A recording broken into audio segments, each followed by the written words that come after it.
Hi, I'm Seth Grant with Sailrite, and in this video we're going to show you a little trick that you might already know, but could also save you time when changing out your thread. So I'm going to come up here to the top and I'm going to leave myself about 4 inches, and I'm going to cut the thread. I have my hand in the behind so you can see it on the camera.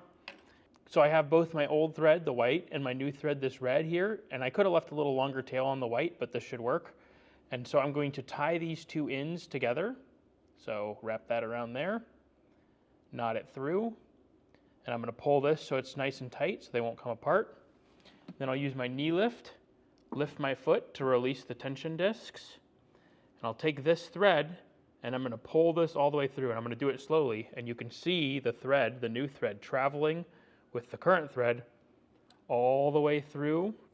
Okay, and I'll just continue to pull it through. There goes through the take-up arm, all the way down to the eye of the needle, and then if you just keep pulling, they should come apart. If not, you can just cut it here, and this is where you'd have to thread the eye of the needle. So I'll cut the red thread here, pull the white out, and I'll just take my red thread, and I will thread the eye of the needle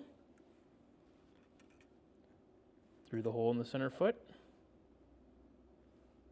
and then we're ready to sew right there once we pull up the bobbin thread.